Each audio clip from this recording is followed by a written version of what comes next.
No game is perfect might be a cliche, but it's also completely true. Even some of the best games out there have flaws, and often those flaws can be the kind that aren't exactly easy to ignore. For instance, over the years, we've played more than a few games that have, by and large, been anywhere from solid to downright spectacular, and yet for all their strengths, they don't have the best controls, quite the opposite in fact. Here, we're going to talk about a few such games. Red Dead Redemption 2. Let's kick things off with what's probably the most prominent example of a great game with bad controls in recent years. Red Dead Redemption 2 is a jaw-droppingly impressive masterpiece in more ways than one, but its controls have, of course, been criticized widely, frequently, and persistently.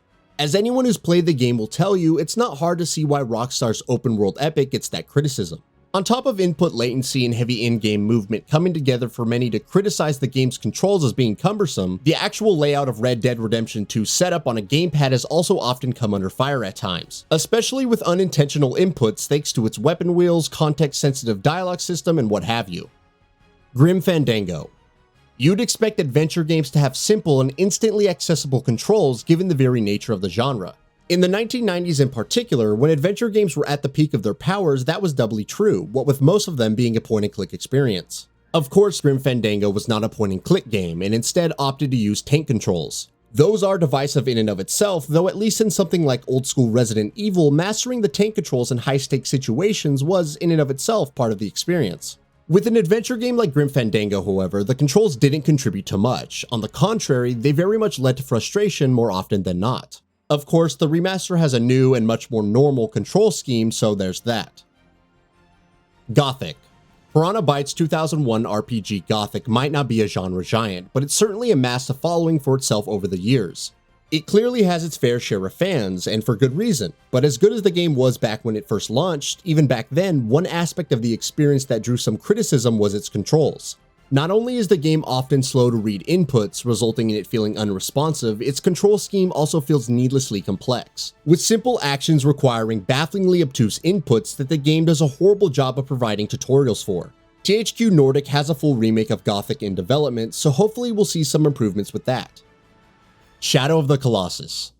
Criticism of controls is something Shadow of Colossus is used to. The classic action-adventure title has been basking in universal plaudits since it first launched for PS2 in 2005. But even back then, it was criticized by no few people for its controls, and of course, the same criticisms were reserved for its PS4 remake as well. The development team behind Shadow of the Colossus has a history of implementing eccentric controls in its games, of course, and that's perhaps truer here than anywhere else.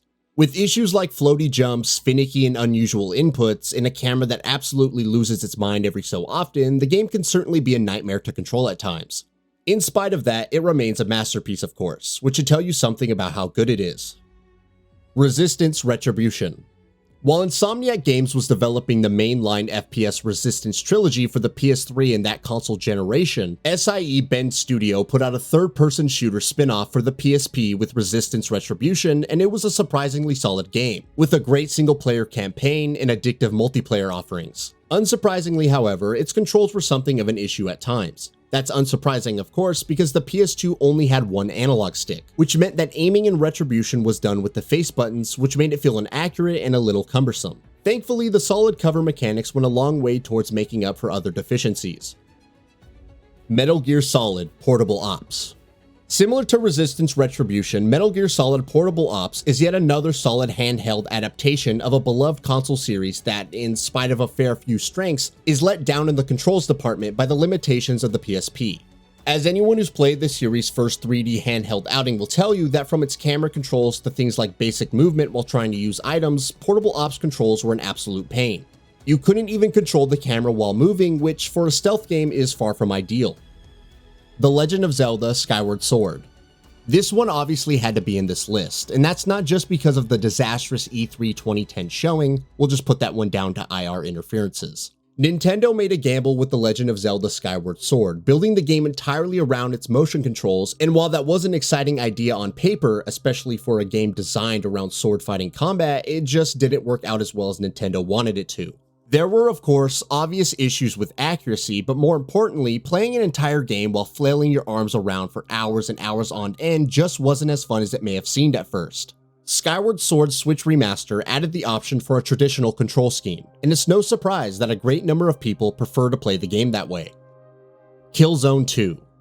To be fair, there's a sizable contingent of Killzone 2 fans out there that'll argue that the first-person shooter's very unique controls and movement are a crucial part of the experience, and a big part of why that game is as good as it is. At the same time, many have criticized Guerrilla's first-person shooter on that front. Upon launch, Killzone 2 was criticized by many for having very heavy movement and aiming, with sensitivity settings that didn't exactly align with what many expected of a AAA shooter. Regardless of whether or not you agree with that, there's no denying that it takes some getting used to. Monster Hunter 4. Monster Hunter greatly streamlined itself with Monster Hunter World in 2018, and one of the many areas that it applied some much needed polish to was the controls. Before that explosion in popularity, Monster Hunter games were often tricky to control, at least for those who weren't particularly familiar with the series, largely because so many of the series' installments launched for handhelds that frankly weren't suited to games of this kind. Monster Hunter 4, for instance, launched on the 3DS, a system with just one circle pad with the game itself lacking lock-on. Sure, you could use the touchscreen to alleviate some of those issues, but given the 3DS's small size, especially its base model, you can see how even that could easily lead to carpal tunnel syndrome. Speaking of carpal tunnel syndrome, Kid Icarus, Uprising. It makes sense to close off this feature with the entry that probably deserves to be in here more than all the rest. There's no denying that Kid Icarus Uprising is an excellent game. The third-person shooter routinely ranks close to the top on many lists for the 3DS's greatest games, and that's certainly warranted praise. Even so, you could seriously mess up your hand playing this game, from its high-octane on-rails third-person shooting sections, which use the triggers for shooting and the touchscreen for aiming, to the on-ground gameplay sections where you had more control over movement, but the controls were somehow even more cramped. Playing Kid Icarus Uprising can often be a very physically discomforting experience. That's all for now. If you enjoy what you saw, please hit the like button. And if you're new to the channel, now is a great time to subscribe. We upload brand new videos every single day. After subscribing, don't forget to enable all notifications by clicking the bell icon. Thanks for watching this video, and we'll see you next time, right here on Gaming Bolt.